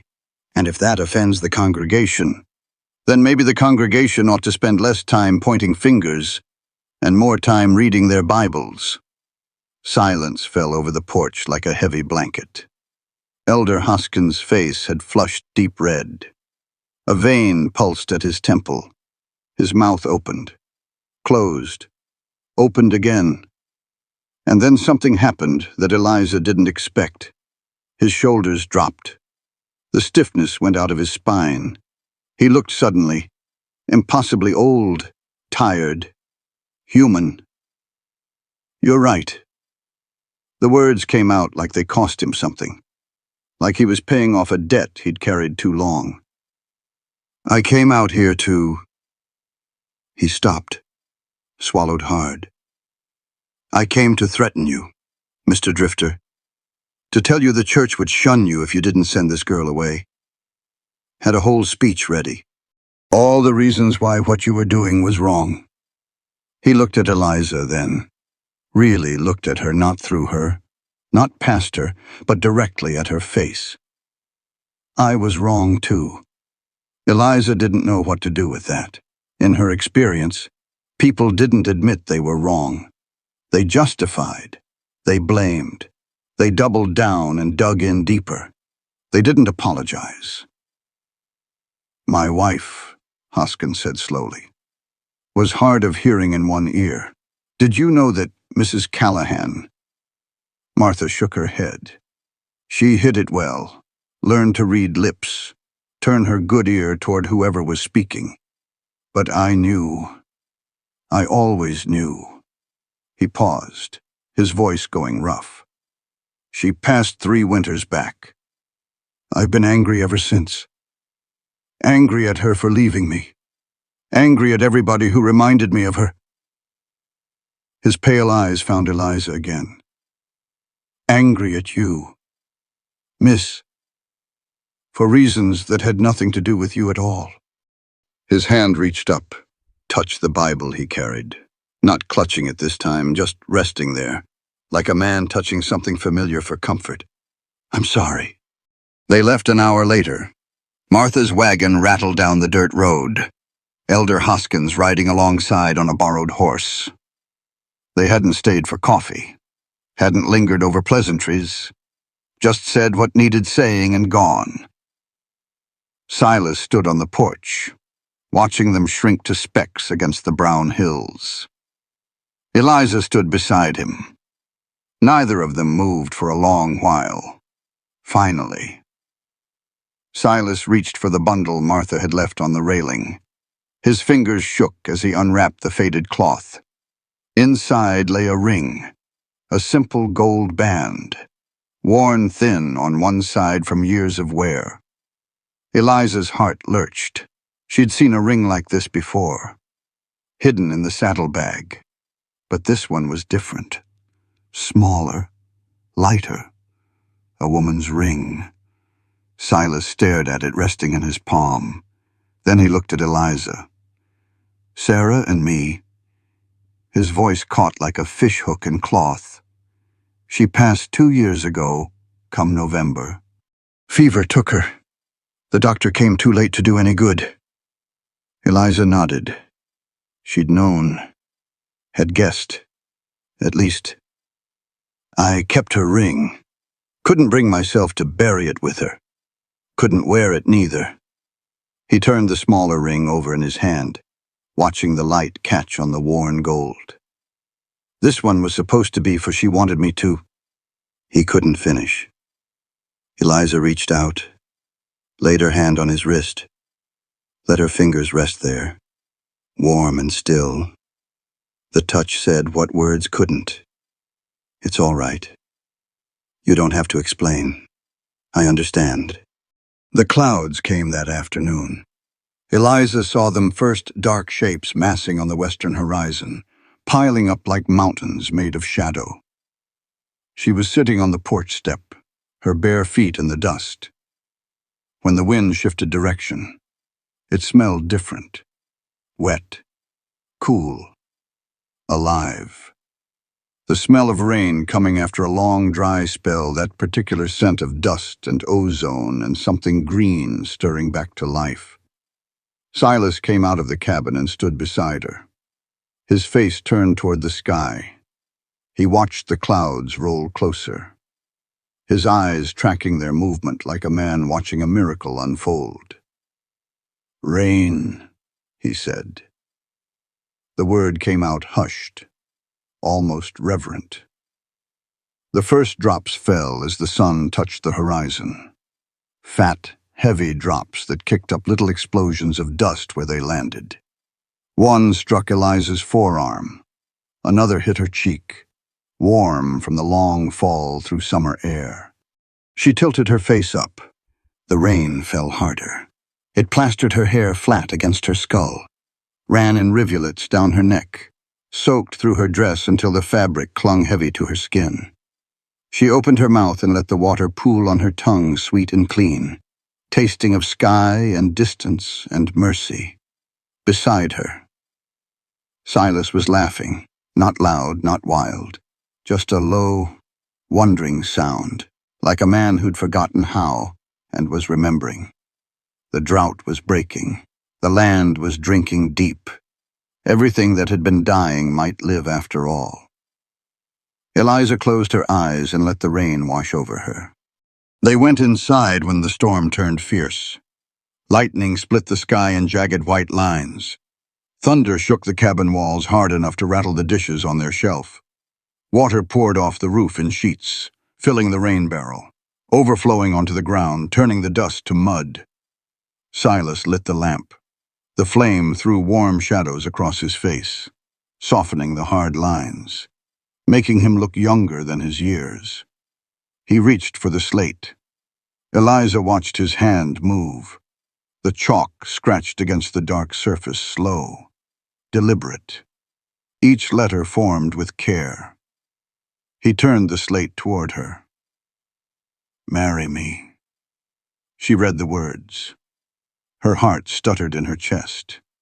He erased them with his palm, wrote more. Not because of them, not because it's proper. Erased again, wrote again. Because I want you to stay. Because I can't imagine this place without you. Because you make it home. The chalk hovered over the slate. His hand was shaking. Because I love you. Eliza stared at the words until they blurred and swam. The rain drummed steady on the roof. The fire crackled soft in the hearth. The world outside was drowning. But in here, in this small cabin, everything had gone still as held breath. She took the chalk from his fingers, erased his words, wrote one of her own. Yes. Silas read it. His eyes lifted to hers. Something in his face broke apart and rebuilt itself all at once, grief and hope and fear and joy. All tangled up together like roots growing deep underground. He took her hand. She took his. And outside. The rain kept falling, washing the dust from the land, filling the creek beds, bringing the world back to life. They sat together on the rope bed, shoulders touching, watching the storm through the single window. Eliza rested her head against Silas's shoulder. His arm curved around her waist, warm and solid and real. She thought about the ring in his pocket, Sarah's ring. That was meant to be given to whoever came after. She thought about Elder Hoskins and his dead wife and the anger that had eaten him hollow for 3 long years. She thought about Martha Callahan, who'd found the courage to speak up when speaking up cost something. And she thought about herself. The girl on the auction platform, the woman in the dying garden, the fool who'd walked into the desert because she believed she was worth less than water. That woman felt very far away now. The storm raged on outside.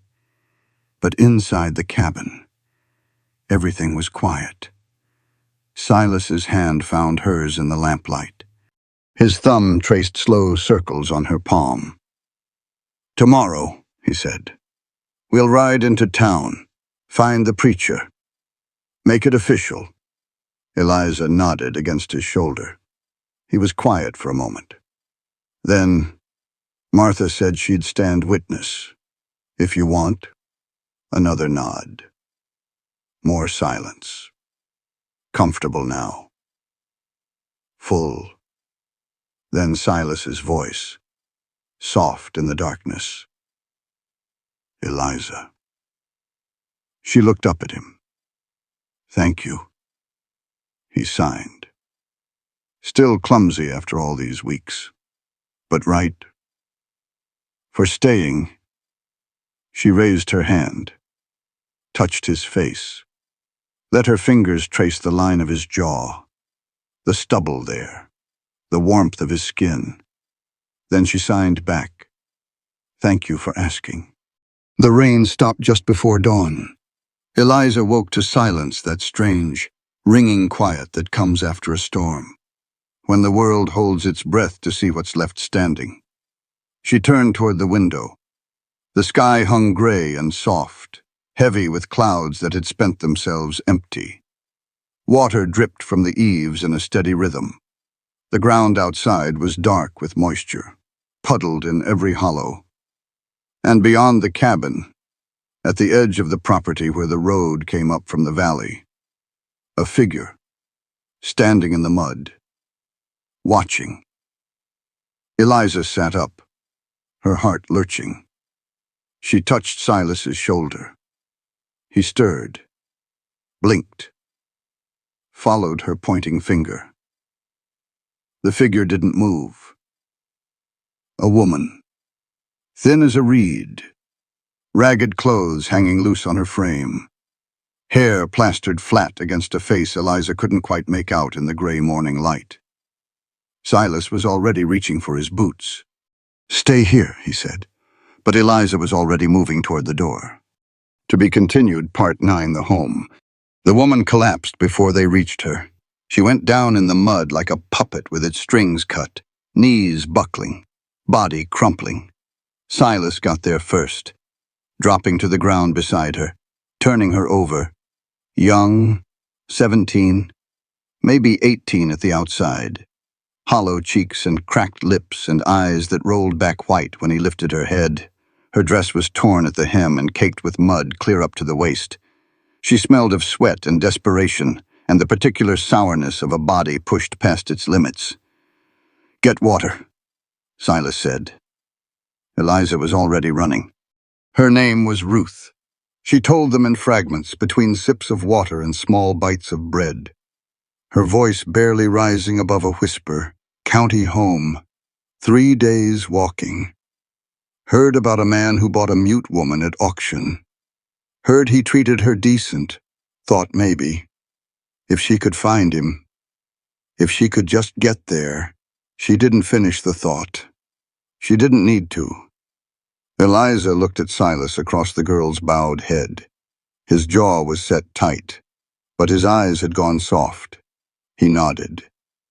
They put Ruth in the rope bed, covered her with the patchwork quilt, and let her sleep.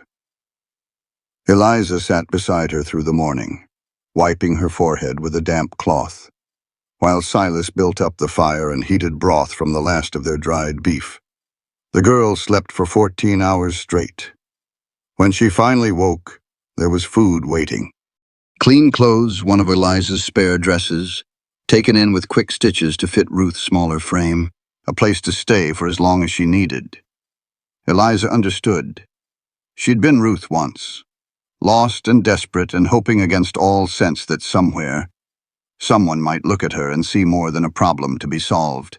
This was what it meant to have a home, not just walls and a roof, a place where the broken could come and find their footing again. The wedding was 2 weeks later.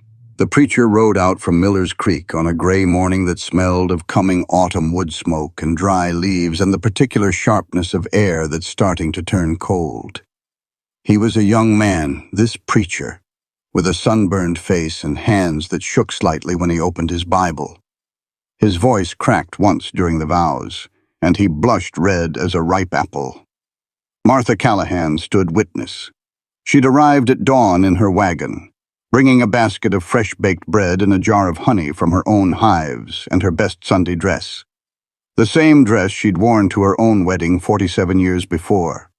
The fabric had faded from blue to gray, but her eyes were bright as she watched Silas and Eliza join hands on the porch. Ruth stood beside her, still thin but no longer hollow. 2 weeks of regular meals and safe sleep had put color back in her cheeks, life back in her eyes. Eliza wore a dress made from that blue wool she'd touched in the general store, the fabric Silas had gone back for, trading the last of his dried beef to get it. Martha had sewn it into something simple and sturdy, with a high collar and long sleeves. The kind of dress a woman could wear to Sunday meeting or out to work in the garden, or to stand beside the man she loved and promise him forever. She couldn't hear all the preacher's words. His voice was pitched wrong for her good ear, too soft and too quick. But she could see Silas's face the way he looked at her, the way his hands trembled slightly as they held hers. His lips moved, forming words she could read plain as print on a page. "I do." The preacher turned to her. His mouth shaped a question she'd been waiting her whole life to answer. Eliza nodded. Silas reached into his pocket. drew out 2 rings. The first was Sarah's ring, the small gold band worn thin from years of love and wear. He slid it onto Eliza's finger, and it fit like it had been waiting for her all along. The second ring was new. Silas had made it himself, hammering an old horseshoe nail into a circle, filing down the rough edges, polishing the iron until it shone almost like silver. Eliza slid it onto his finger, feeling the warmth of his skin, the slight tremor in his hand. Martha was crying. She raised one hand and made a sign, clumsy. Wrong. But Eliza understood what she meant. Beautiful. The preacher closed his Bible. You may kiss your bride. Silas cupped Eliza's face in his rough hands. His thumbs brushed her cheekbones, gentle as moth wings. His eyes asked permission. She leaned in. The kiss was brief and soft, tasting of coffee and the sweet bread Martha had brought. It wasn't a kiss from a storybook. It was real and imperfect, and theirs alone. When they drew apart, the sun was breaking through the clouds. The preacher and Martha left before midday. Ruth stayed on the porch, giving them space, while Silas and Eliza walked out to the edge of the property. The land was green now, really green.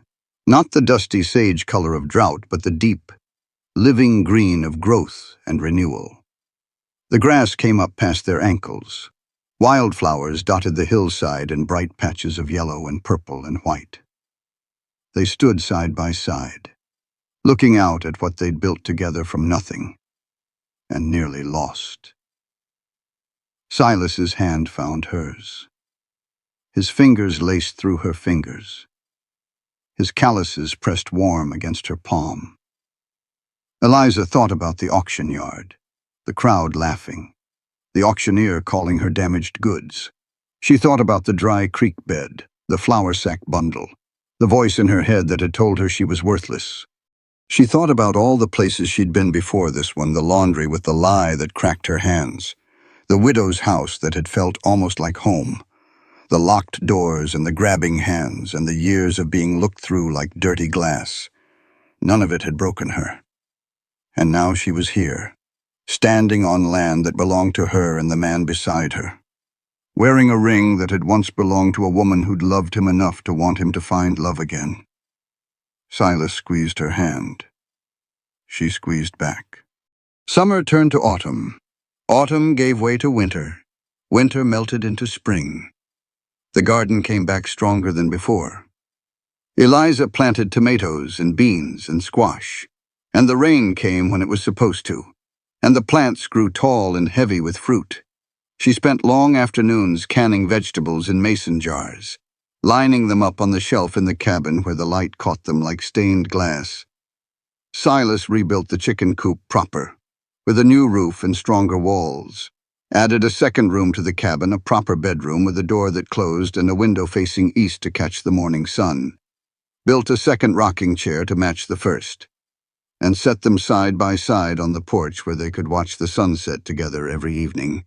Ruth stayed through the harvest. Then a letter came from a cousin up in Nebraska Territory, offering her work in a dress shop and a room of her own. She packed her few belongings in the same flour sack Eliza had once carried, hugged them both tight, and climbed into the wagon that would carry her to the stage station. She wrote faithfully after that, every month or so. A letter arrived with news of her new life, the job at the dress shop, the room above the mercantile, a young man named Thomas who walked her home from church on Sunday afternoons. Eliza kept every letter in a box beneath the bed, proof that broken things could mend. The first snow came in late November. Eliza stood at the window, watching the flakes drift down through the gray afternoon light. They caught the glow from the lamp behind her, spinning and swirling, each one different from all the others. She pressed her palm flat against the glass. Cold seeped through, numbing her fingers. And then inside her, something fluttered. She went still. It came again. A tiny movement, like wings brushing against the inside of a cage. Her hand dropped to her stomach. The flutter came a third time. Silas found her standing there when he came in from the barn, stomping snow from his boots, shrugging out of his heavy coat. She was still at the window, both hands pressed against her belly, her face turned toward the falling snow. "Eliza." She looked at him. Something in her expression made him stop where he stood, one boot still half raised, his breath clouded in the cold air drifting through the open door. "What is it? What's wrong?" She crossed the room to him, took his hand cold and rough from the barn work and placed it flat against her stomach. For a long moment, nothing happened. Just the warmth of his palm through the fabric of her dress, the sound of his breathing, the hiss and pop of the fire in the hearth. Then the flutter came again. Silas's eyes went wide. He looked at her face, looked at his hand on her belly, looked at her face again. She nodded. He sank to his knees on the rough plank floor, his forehead pressed against her stomach, his arms wrapped around her waist. His shoulders shook, and she felt the dampness of tears soaking through her dress. She ran her fingers through his hair, let him stay there as long as he needed, outside. The snow kept falling. Inside, the fire crackled warm and the lamp burned steady, and two people who'd been told nobody would ever want them held each other in the gathering dark. Spring came again. Eliza sat on the porch in the evening light, her hands moving through the air. She was signing something, not words exactly, but shapes, patterns, a rhythm that rose and fell like music without sound. Silas watched her from the doorway. He understood now. What she was doing. She was singing. Not with her voice, she'd never had that. But with her hands. With the language they'd built together word by word and gesture by gesture. She was making music. A hymn for two. He walked out onto the porch, sat down in the chair beside her, let his hand rest on the arm of her rocker, close enough to touch if she wanted. The sun sank toward the western hills. Gold light spilled across the prairie, turning the new grass to fire, catching the white blooms of the apple tree he'd planted beside the well. Eliza finished her song. Her hand settled in her lap, resting on the swell of her belly. She turned to look at him. Good, she signed. He signed back. Good. From inside the cabin came a small sound, a hiccup, a stirring. The cradle Silas had built over the winter, rocking gently where the breeze came through the open window. Eliza smiled, started to rise. Silas put his hand on her arm. "I'll go." He went inside and came back a moment later with a bundle in his arms, small and warm and wrapped in a blanket Martha had quilted from scraps of Sarah's old dresses and Eliza's first calico. He settled back into his chair, cradling the baby against his chest. The child's eyes were brown, like his. Her hair was dark, like her mother's.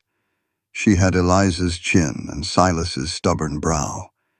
And when she looked up at her father, she smiled a smile that belonged entirely to herself. They'd named her Hope. Silas looked at Eliza. Eliza looked at Silas. Between them, their daughter gurgled and grabbed at the air with tiny fingers. The sun went down. The stars came out. The crickets began their evening chorus in the tall grass. And the three of them sat there together on the porch of the little cabin in the valley, a man who'd lost everything and found it again. A woman who'd believed no one would ever want her. And the child who was proof that both of them had been wrong. Home. The end. Well now, I reckon that's the end of it. I wrote this story for folks who know what it feels like to be overlooked. For those who've stood in crowded rooms wondering if anybody saw them at all. For those who stopped hoping because hope had let them down too many times before. Eliza and Silas aren't real people. But the loneliness they carried, that's real enough. The courage it takes to stay when everything in you screams to run, that's real, too. If this story found you at just the right moment, I'm glad for it. Sometimes the broken pieces fit together better than the whole ones ever did. Thank you kindly for reading. Disclaimer. This work is inspired by the Western literary tradition and created solely for entertainment purposes. The author does not condone, encourage, or promote any form of violence, discrimination, or harmful behavior toward any individual or group. All characters, names, locations, and events depicted in this story are products of the author's imagination. Any resemblance to actual persons, living or deceased, or to actual events is purely coincidental. The historical setting represents a fictionalized interpretation of the American frontier era. The storyteller.